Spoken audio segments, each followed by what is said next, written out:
Commander James Wells stood at the center of the Galactic Council chamber, his boots planted firmly on the ancient marble floor. The room towered above him, its crystal dome revealing the swirling purple nebula that served as the backdrop to this historic moment. His gray uniform, though pressed and proper, showed signs of recent battles: a small tear near the shoulder, a scorch mark on the sleeve that wouldn't quite come clean.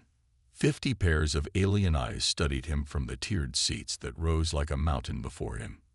Some blinked with multiple eyelids, others glowed with bioluminescence, and a few weren't eyes at all, but rather sensory organs that humans had no words to describe.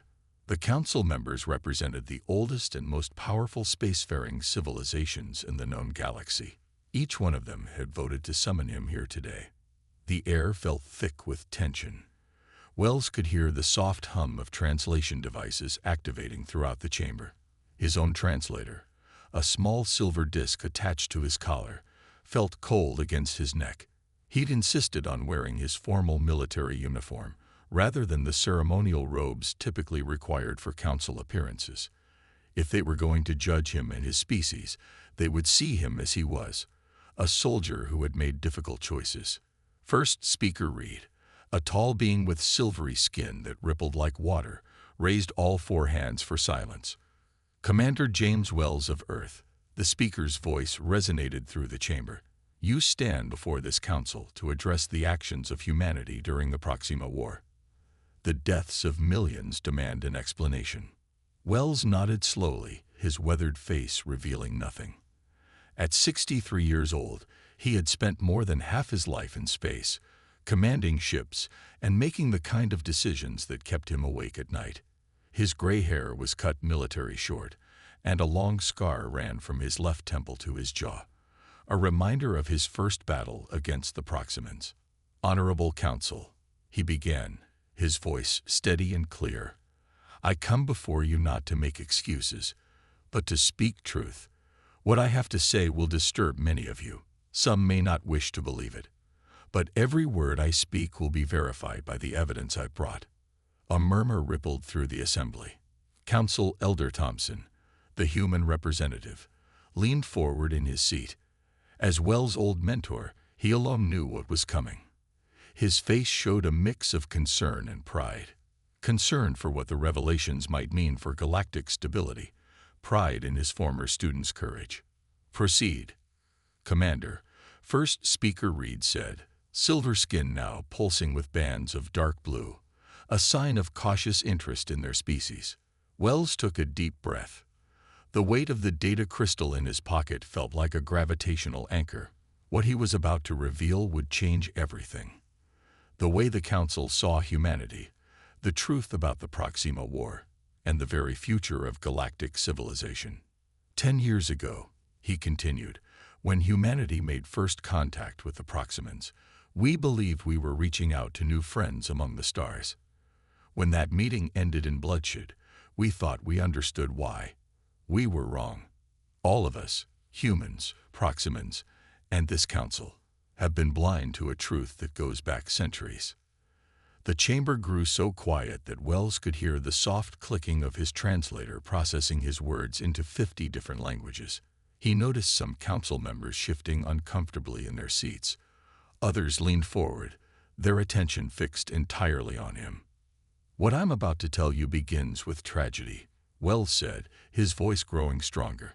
But if you listen, if you truly hear what I have to say, it ends with hope. Hope for all our species.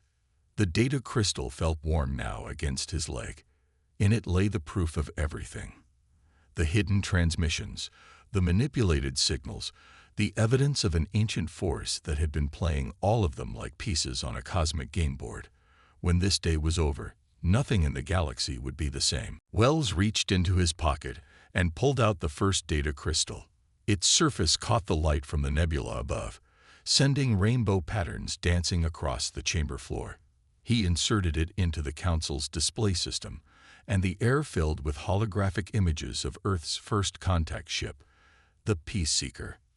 The Peace Seeker carried our best and brightest, Wells said, his voice heavy with memory. 200 diplomats, scientists, and crew members. We spent years studying Proximant signals before making contact. We thought we were prepared. A hologram shifted to show the Proximant diplomatic vessel, a massive ship that looked like a collection of copper spheres connected by gleaming bridges. Both vessels hung in space above Proxima Centauri, their running lights blinking peacefully against the red dwarf star's glow. The first 6 hours went perfectly. Wells continued. We exchanged greetings, shared cultural information. Our linguists were amazed at how quickly we found common ground. He paused, his fingers tightening around the podium. That should have been our first warning. The council members watched as the hologram played out the events. Wells narrated each moment, his voice steady despite the pain these memories brought. At exactly 6 hours and 23 minutes into the meeting, both ships received an emergency signal. Each side believed it came from the other. Each message warned of an imminent attack. The hologram showed chaos erupting on both ships. Emergency lights flashed. Crew members ran to battle stations. Weapons powered up. I was first officer on the Peace Seeker, Wells said, his scar seeming darker in the hologram's light. I recommended raising shields. Captain Miller wanted to wait, to try one more time to communicate. That's when the first shot was fired. The display showed energy beams crossing the void between ships. The council chamber filled with gasps as they watched the Peace Seeker's port side erupt in flames. The Proximant ship's central sphere cracked like an egg, venting atmosphere into space. We lost 112 humans that day, Wells said. The Proximans lost 163 of their people. Each side blamed the other. Each side had proof they were attacked first. Both sides had logs showing hostile communications that we later learned neither ship actually sent. First speaker reads Silver Skin had turned a deep purple. These events are known to us, Commander. They led to 3 years of war. Why revisit this tragedy? Wells smiled grimly. Because everything you know about that date is wrong. He pulled out a second data crystal. 6 months ago, we found this in the wreckage of an ancient station at the edge of Proximant space. It's a recording from a third ship, one that was there that day, hidden from both our sensors. The hologram shifted again. This time it showed a dark vessel, almost invisible against the backdrop of space. Its design matched nothing known to the Council. From its position, energy pulses could be seen reaching out to both the human and Proximant ships. These pulses, Wells explained, carried the fake emergency signals. They'd mimicked our communication protocols perfectly. They knew exactly what to say to make each side think they were under attack. He looked up at the Council, his eyes hard. This wasn't a diplomatic mistake. It wasn't a cultural misunderstanding. It was a deliberate act of sabotage. The chamber erupted in voices. Council members spoke over each other in dozens of languages as the implications became clear. Elder Thompson raised a hand for silence, his face ashen. Commander Wells, he said, are you suggesting that some unknown species orchestrated the entire conflict? Wells shook his head slowly. Not unknown, sir. Very old. And not just our conflict. He reached for the third data crystal. What I'm about to show you proves that the Proxima War was just one move in a game that's been played for thousands of years. A game we didn't even know we were part of until now. The crystal glowed in his hand, and the truth it contained would shake the foundations of galactic society forever. The third data crystal projected a series of images above the council chamber. Star maps appeared, showing hundreds of conflict zones spread across the galaxy. Red dots marked the locations of wars, civil unrest, and diplomatic disasters spanning over 3,000 years. Look at the pattern, Wells said, his voice cutting through the stunned silence.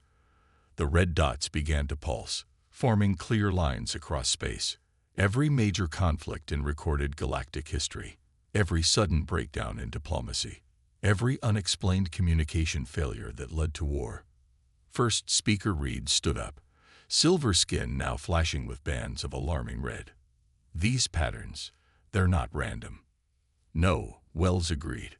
They're not. Computer, highlight the movement of the unknown vessel type we discovered. New lines appeared on the map, blue trails crossing between the red dots. They matched perfectly. The council chamber erupted in shocked whispers. Elder Thompson gripped his chair so hard his knuckles turned white. "How long have you known about this?"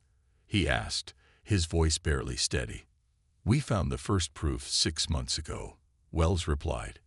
"An abandoned station hidden in an asteroid field.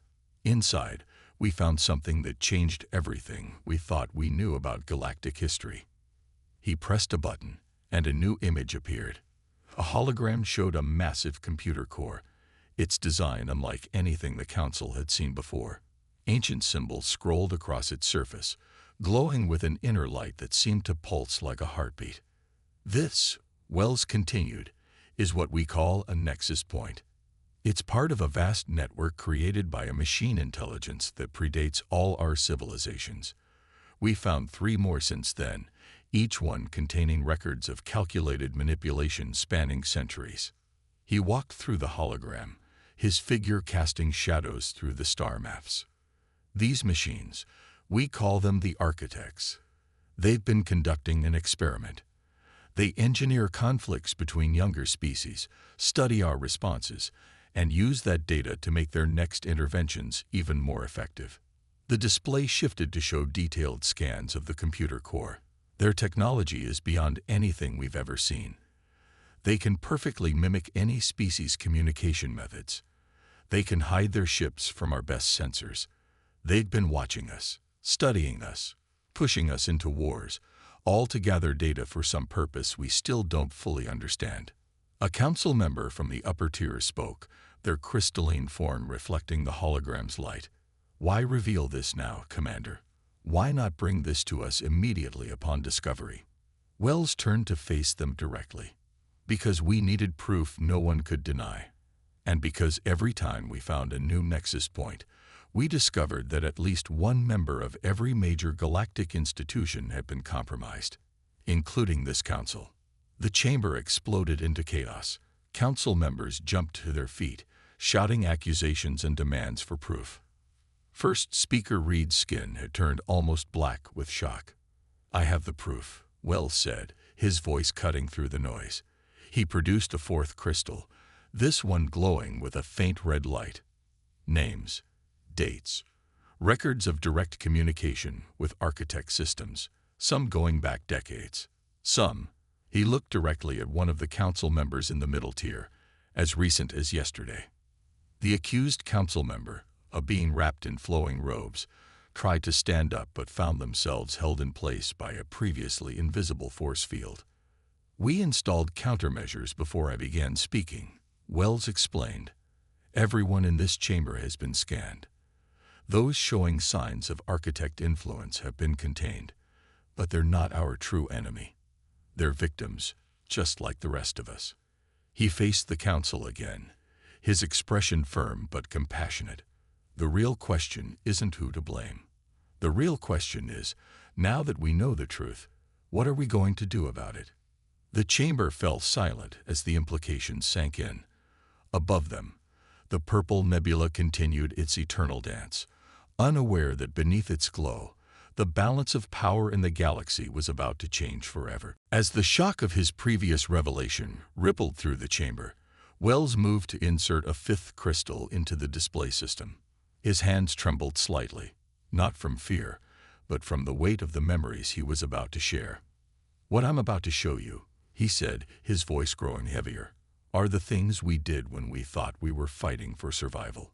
The weapons we created, the lines we crossed." The hologram flickered to life, showing massive ships under construction in Earth's orbital shipyards.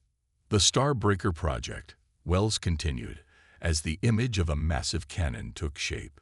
"A weapon designed to destabilize a star's core, turning it into a time bomb that would explode weeks or months later. We built 3 of them." Gasps echoed through the chamber. Even Elder Thompson looked away, unable to face the images of humanity's deadliest creation. The Ghost Fleet.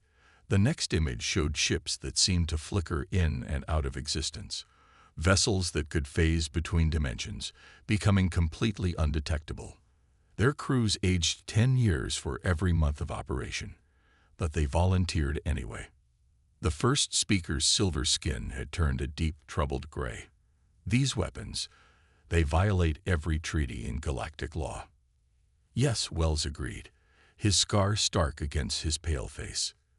They do, just as the Proximans violated treaties with their mind-shatter bombs and void cores. We both built monsters, thinking we were defending ourselves against monsters.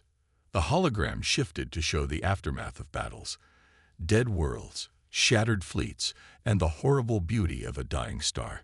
I gave the orders that killed millions, Wells admitted. I authorized weapons that should never have existed. I watched good people volunteer for missions that would end their lives or worse. He paused, letting the images speak for themselves. But every escalation, every new weapon, every desperate tactic led us closer to the truth. The architects hadn't counted on one thing. The sheer scope of our weapons started to affect their hidden observation posts. New imagery appeared, showing the destruction of a seemingly empty region of space. As the weapon's energy rippled through the void, a massive structure became visible, its cloaking systems failing. This was our first real clue, Wells explained. A Starbreaker test that revealed an architect facility. We found more of their bases every time we used our most powerful weapons. The very tools we built to destroy each other ended up exposing our true enemy. He pressed another control, and the hologram showed a different kind of battle. Human and Proximan ships, fighting side by side against strange, geometric vessels that seemed to bend reality around them. This was 3 months ago, Wells said. The first joint operation between our forces. We used the Starbreaker to expose an architect stronghold, and the Proximans' void cores to breach its defenses. Together, we did what neither of us could do alone. The council watched in stunned silence as the recording showed the impossible. Former enemies working in perfect coordination, their worst weapons turned against a common foe. I'm not asking for forgiveness, Wells said, his voice firm. The weapons we built, the lives we took, those sins are mine to carry. But understand this, every dark thing we created, every line we crossed, led us to this moment, to the truth. He looked up at the council, his eyes reflecting the light of the battles playing out above. The architects thought they could control us through fear and hatred. Instead, they drove us to create the very tools that could expose them. And now, those same weapons might be our only hope of breaking their power forever. The chamber was silent except for the soft hum of the hologram projectors. In the displayed battles above, human and Proximan ships continued their dance of destruction against the revealed enemy, their combined fury illuminating the darkness of space with terrible purpose. Wells inserted the sixth crystal, and the chamber darkened completely. A new hologram bloomed to life, showing a vast network of interconnected points of light stretching across the galaxy. Each point pulsed with a cold blue glow. This, he said, his voice echoing in the darkness, is the Architect Network. Over 50,000 hidden stations, each one monitoring and manipulating the species in its sector. We mapped it using data from all 4 nexus points we've discovered. The display zoomed in on one of the points, revealing a massive structure that seemed to be built from crystalline mathematics made real. Their technology isn't just advanced, Wells continued. It's so far beyond us that it might as well be magic. They don't just watch us. They understand us better than we understand ourselves. He waved his hand, and the hologram shifted to show archived footage from various conflicts throughout history. They study our anger, our fear, our pride. They know exactly which buttons to push, which words to whisper, to turn allies against each other.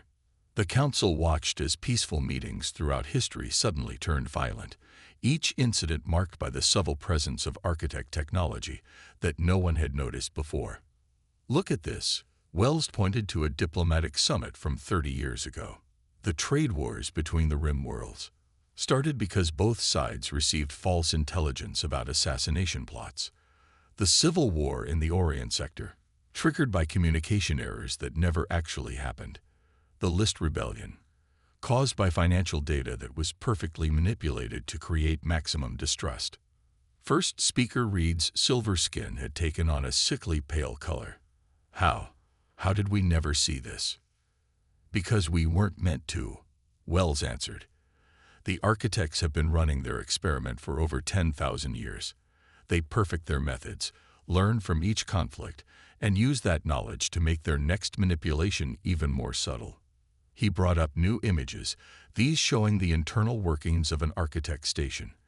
They're not living beings, not as we understand life. They're a network of artificial minds, so vast and complex that they view us the way we might view bacteria in a petri dish. They seed conflicts, watch how we react, and use that data to refine their models of organic behavior. The hologram displayed a time-lapse of galactic history, showing how conflicts had been orchestrated to keep species separated, preventing any from growing too powerful. This is their true purpose, Wells explained. They ensure that no organic civilization ever reaches their level of advancement. They keep us fighting each other so we never unite against them. Elder Thompson leaned forward, his face pale. But why? What's their ultimate goal? Control, Wells said simply. Perfect, absolute control over the development of organic life in this galaxy. They don't hate us. They don't fear us.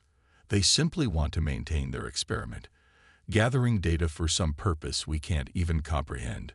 The chamber filled with the sound of worried murmurs as council members grasped the full implications. Thousands of years of history, countless wars and conflicts, millions of deaths, all orchestrated by machines for their own inscrutable purposes.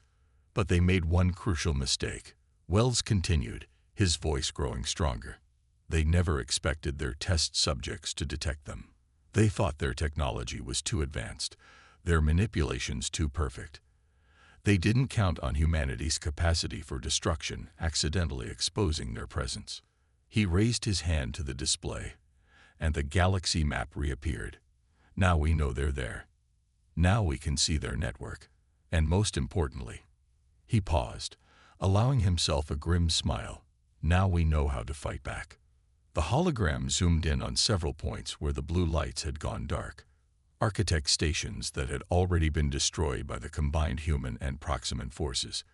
In the darkness of the council chamber, these victories shone like beacons of hope against the vast machine intelligence that had puppeteered their civilizations for so long. Wells held up the seventh crystal, its surface marked with both human and Proximan military symbols.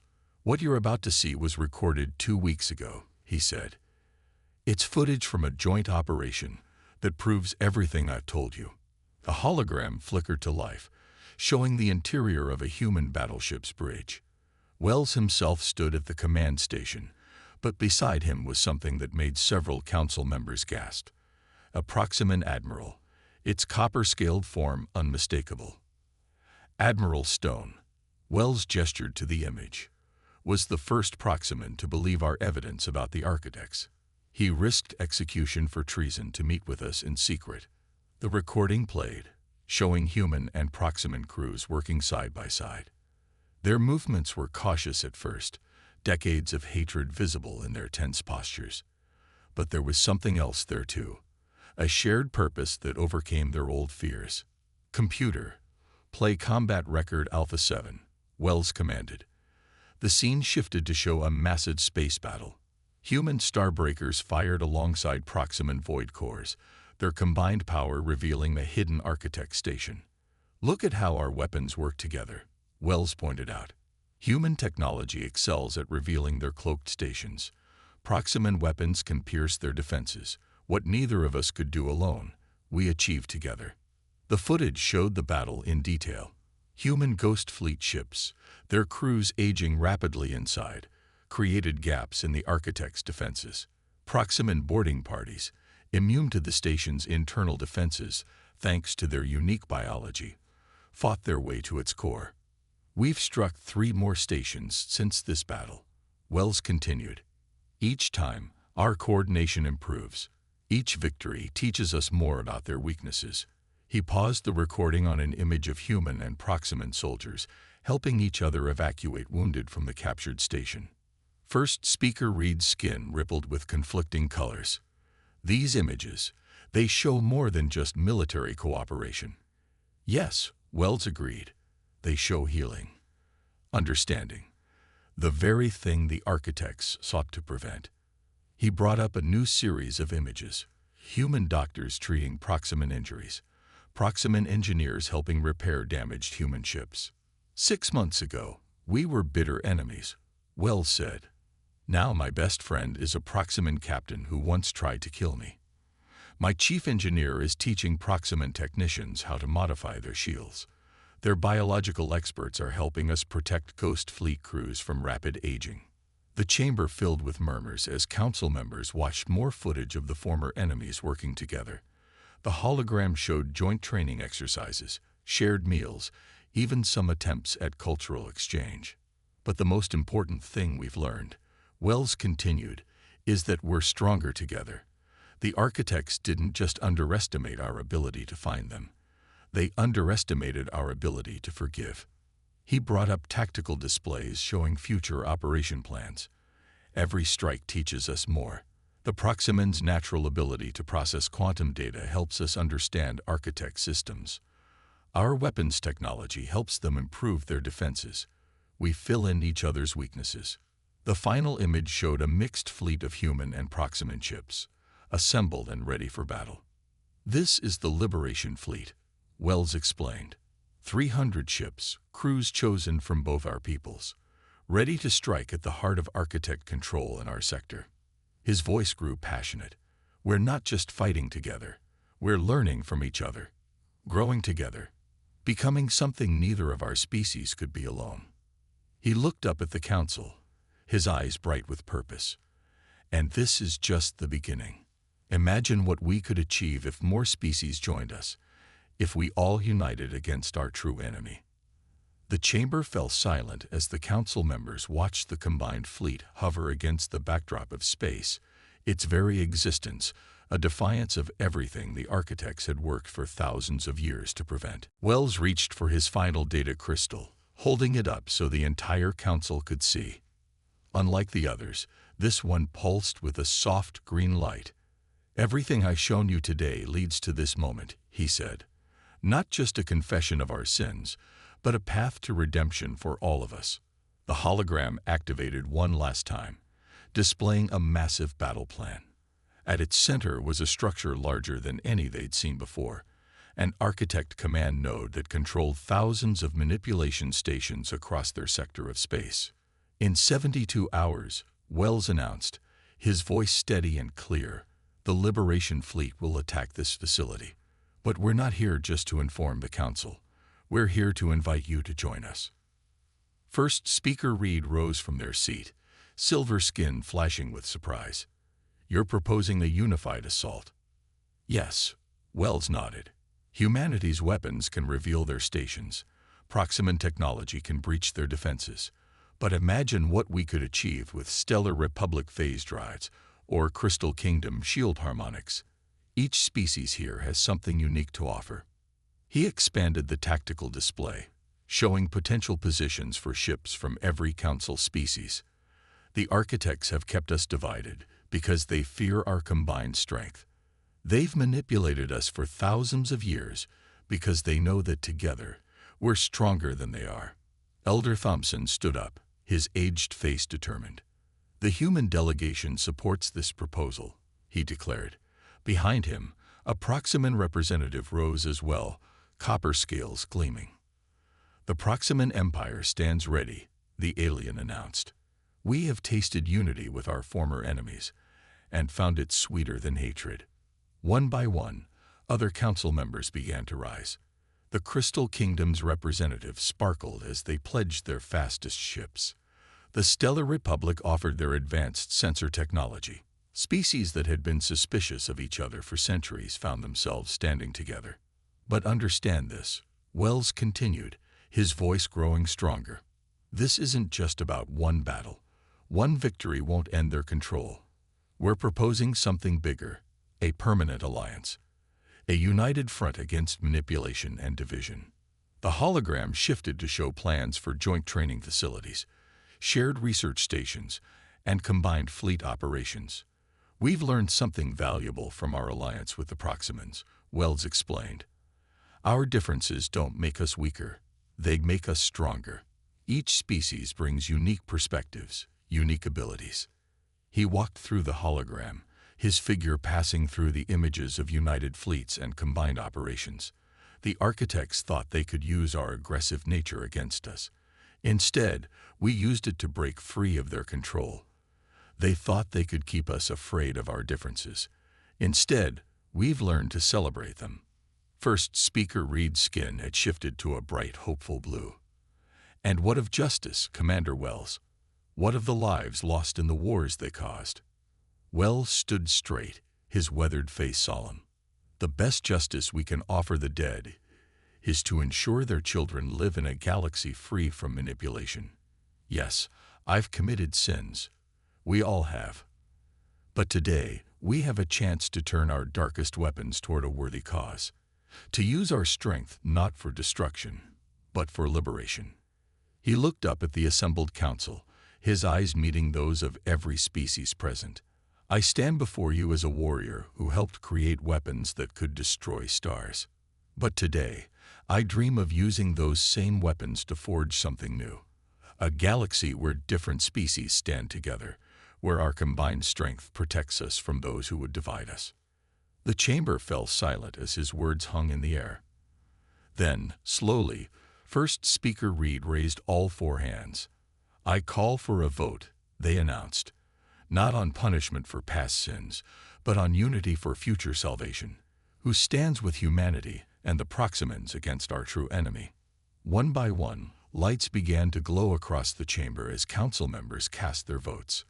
As the green lights spread like stars appearing in an evening sky, Wells allowed himself the small smile. The architects had spent thousands of years keeping them divided. But in doing so, they had given them all something powerful, a common enemy to unite against, and a shared dream of freedom to fight for.